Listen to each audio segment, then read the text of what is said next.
Well, I don't like to see people cheated. Port Talbot, where I'm from, just had a brand new train station built, EU funded. There are little blue plaques everywhere around Port Talbot. I mean, people have had new roofs, double glazing, boilers, all to do with the CO2 Emissions Act from within the European Union. But they're not told they're funded. These people don't realise where all this money has come from. I saw the outcome of the referendum as a massive social injustice, and I knew from that moment, from the 24th of June, as the result was being counted, I knew from that moment that the British people had been deceived hook, line and sinker, and they believed the rubbish that was being thrown at them. I understood totally why Wales voted to leave. These are people that don't have hope. They think everything is Westminster run. They blame England for a lot of their problems. And the referendum gave them an angry voice. They were given hope, and that's what they needed.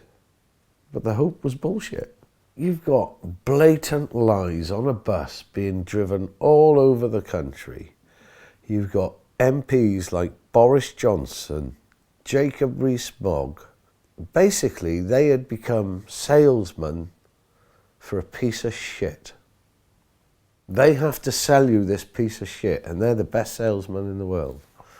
And they sold it. There was a group set up called the Number 10 Vigil. And I remember reading, we'll be there from 6:30 to 8:30, Monday, Wednesday and Friday. And I actually messaged the person setting that group up and I said, are you fucking real? 2 hours a night, 3 nights a week. Why can't you be there all day, every weekday? I can say without doubt that the year and a half, I don't think we've raised any more than £20,000, if that.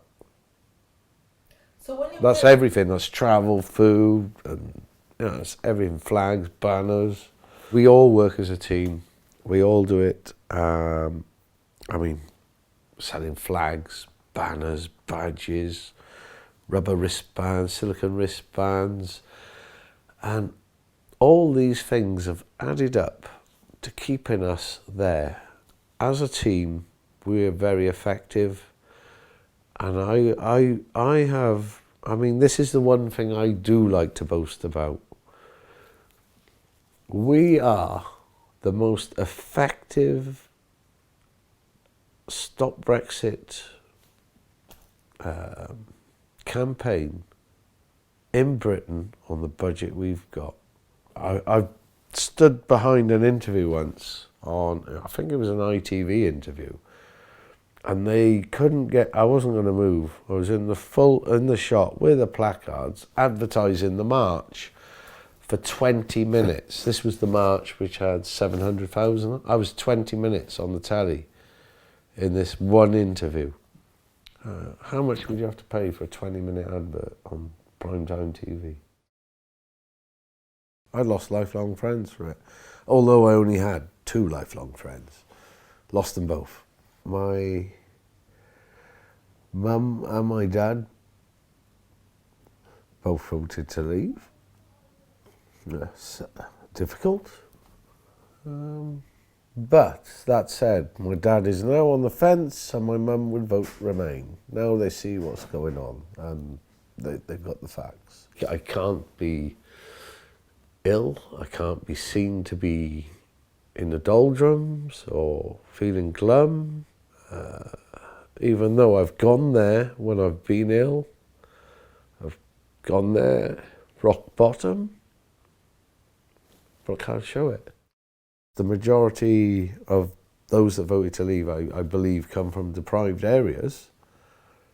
They're going to pay the biggest price. As tax revenue declines, which it will over time, I believe it's already in decline through loss of industry and stagnation in business. As the tax revenue declines, the government won't be able to pay out the things they're supposed to pay. So we will end up with tax hikes and cuts. Now, London, a more wealthy area, okay, there'll be some shortage, but places like Port Talbot, the Rhondda Valleys, up north in England, they're already on the breadline. So any cuts there, so there will be cuts to benefits, the pension age will have to increase, no doubt about it. If you don't have the money to pay something, then the only answer is tax hikes and cuts.